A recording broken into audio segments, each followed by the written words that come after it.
इन्हें वोटों की राजनीति करनी है, ये वोटों की राजनीति करके ही अपनी सत्ता में आ जाते हैं। कम से कम हमें पेंशन मिलेगी तो हमें बुढ़ापे का सहारा तो मिलेगा।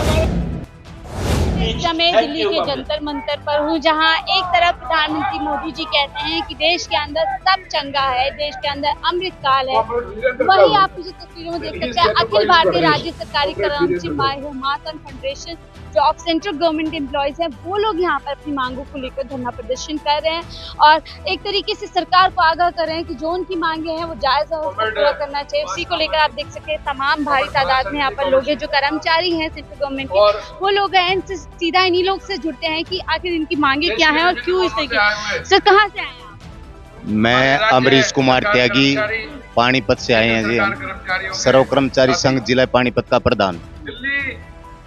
ये जो प्रोग्राम आया है यहाँ पर पुरानी पेंशन बहाल करवाने के लिए, एनपीएस को रद्द करवाने के लिए, इसमें भाग लिया हम लोगों ने। लगातार आप चाहे स्टेट कर्मचारी हो या सेंट्रल कर्मचारी हो, लगातार जो एनपीएस है उसका विरोध कर रहे हैं, लेकिन उसके बावजूद भी जो सरकार है टस से मत। इसका मुख्य कारण ये है क्योंकि इन्हें आम जनता को बांट रखा है। जो ये हिंदू मुसलमान जाट नॉन जाट इस मुद्दे पर काम कर रही है सरकार, कर्मचारी की और आम जनता की इसको सूद बूद नहीं है। इन्हें वोटों की राजनीति करनी है, ये वोटों की राजनीति करके ही अपनी सत्ता में आ जाते हैं। ये कहाँ तक सही है? जो कर्मचारी सरकार की रीढ़ की हड्डी होती है, एक तरीके से सरकार को चलाने का काम कर्मचारी करते हैं, उनके साथ इस तरीके का होता है कि वो अपने ही हक के लिए, अपनी ही मांग के लिए बात करेगा वो देश पे। इसका एक उद्देश्य है, सरकार जो हमारे साथ कर रही है हम उसका जो आवाज उठाएंगे। हम कहाँ उठाएं? हम सड़कों पे तो आवाज उठाएंगे। हमारा ये एक अपनी विचारधारा जो हमारे को संविधान ने दी है, भाई आपने आंदोलन करना है, आंदोलन के तहत ही तो हम बात कर रहे हैं। अगर हम जो बात करते हैं, सरकार को चिट्ठी जारी करते हैं, भाई हमारे से बात करो, सरकार बात नहीं करती, तो हमें आंदोलन सड़क पर ही तो लड़ना पड़ेगा। वहीं तो हमें नारे लगाने पड़ेंगे, वहीं हमें प्रदर्शन करना पड़ेगा। इसका एक कारण ये है। मोदी जी कहते हैं देश के अंदर अमृतकाल चल रहा है, सब चंगा है और हम बड़ी बड़ी बातें कर रहे हैं। दूसरी तरफ इस तरीके की तस्वीरें, चाहे वो कर्मचारी हो या महिलाएं हो, कोई भी, तमाम लोग सड़कों पे। क्या लगता है 2024 में इससे तस्वीर बिल्कुल बदलेगी इसकी तस्वीर। इसका एक जो कारण है, जो ये कह रहे हैं अमृत महोत्सव, अमृतकाल महोत्सव चल रहा है, लेकिन आप देखो ना, हर एक महकमे को प्राइवेट कर रही है सरकार। जो रिक्त पद पड़े हैं उनको भर नहीं रही, उनको आउटसोर्सिंग में उनको दे रही है।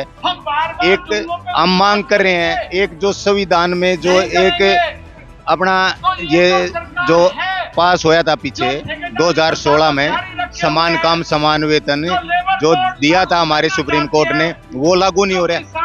कहाँ से मिलेगा वो? कहाँ से? एक जो आम आदमी, जो एक वर्कर, हमारा बच्चा ही लगेगा जो 10 लाख 20 लाख रुपए लगा के डिग्री ले रहा है, वो 8 या 10 हजार में नौकरी कहाँ से करेगा? वो किस चीज का बिल देगा बताओ आप?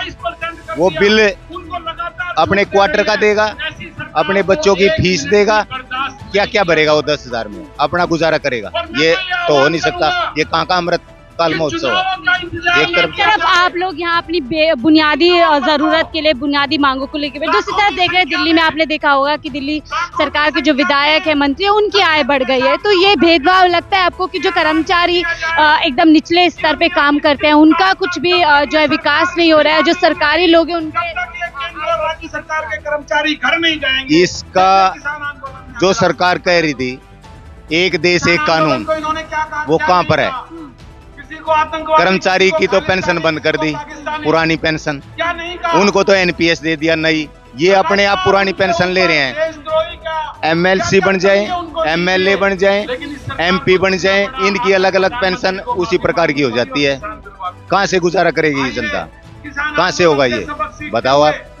लेकिन हमें हर एक आदमी को समझाना पड़ेगा जो ये गलत नीतियां ले रहे हैं। हम इनके विरोध में नहीं है, सरकार जो गलत विरोध कर रही है, विरोध जो ये नीति गलत है हमारे खिलाफ या आम जनता के खिलाफ जो गलत नीतियां ले रही है, उसका विरोध है। ये तो आएंगे जाएंगे, सरकार ही ने चलानी है, हमें तो नौकरी करनी है, हम अपनी नौकरी करके चले जाएंगे। लेकिन आज जो पोजीशन हुई है, बेरोजगारी जो बढ़ी है और जो पेंशन है, आज बुढ़ापा पेंशन ज्यादा है, कर्मचारी जो रिटायर हो रहा है उसकी पेंशन कम है। सरकार लगातार कहती है कि जो कर्मचारी हैं वो कहीं ना कहीं आलसी हो गया और एक तरीके से जो है मौज की जिंदगी, ऐसे में जो प्राइवेटाइजेशन है वो कहीं ना कहीं बेहतर जो कार्यशैली है उसको नहीं, ऐसा कुछ नहीं है। रेलवे देख लो आप, हवाई जहाज देख लो, कौन सा कर्मचारी अपनी सीट से काम नहीं करता।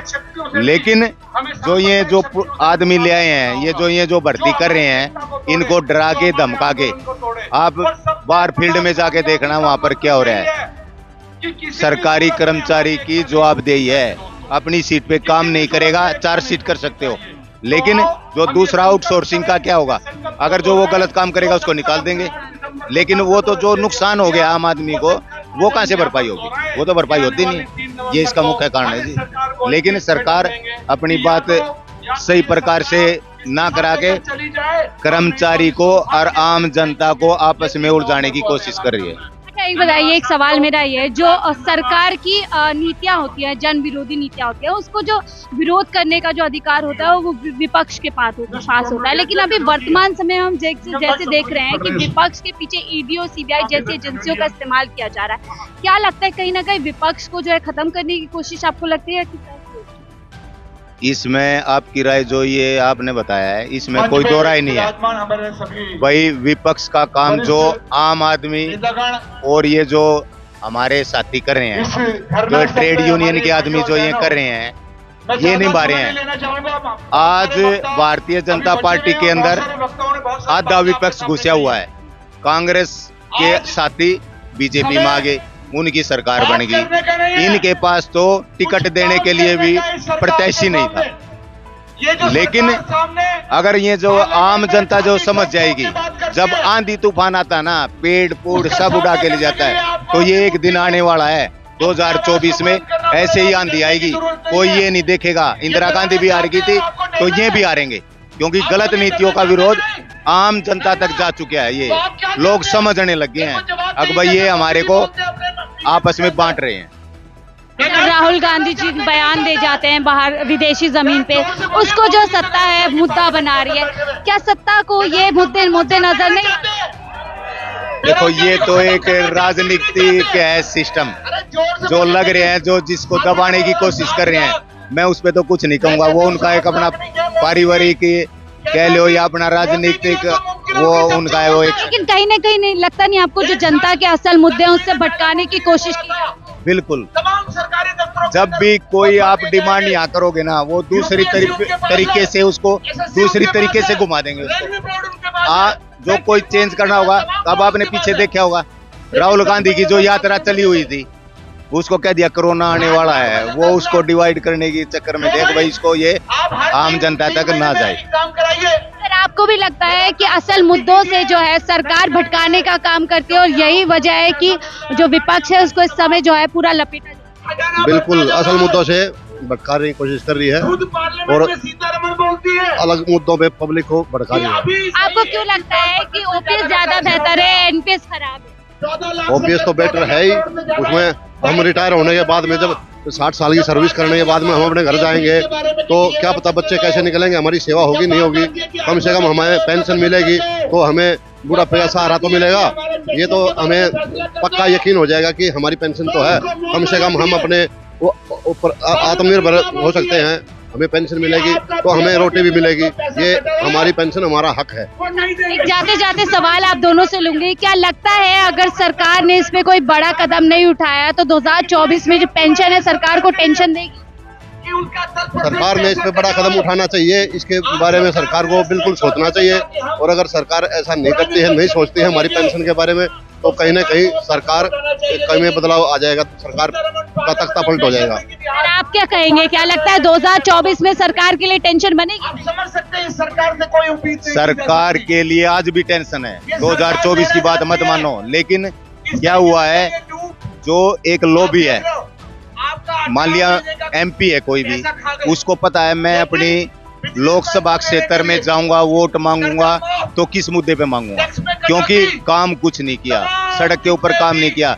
जो ये आवाज बनी है पुरानी पेंशन लागू करने के लिए, लोग इसकी डिमांड करेंगे उससे, क्या आप हमारी लागू करोगे? लेकिन आज सिर्फ एक अंबानी अडानी उसके लिए काम हो रहा है। मोदी और शाह दो ही चीज हैं और बाकी बीजेपी कोई नाम की चीज है ही नहीं। बहुत तरक्की कर रहा हूँ। से बात करने के लिए तो देखिए सरकारी कर्मचारी हैं जो सरकार के खिलाफ यहाँ पे आवाज उठा रहे हैं, उनका कहीं ना कहीं यही कहना है कि अगर सरकार ने कोई बड़ा कदम जो ओपीएस है उसके लिए नहीं उठाया है तो निश्चित तौर से 2024 में जो ये पेंशन है सरकार को एक बड़ी टेंशन देगी। इस बात का ऐलान यहाँ पे लगातार कर्मचारी कर रहे हैं।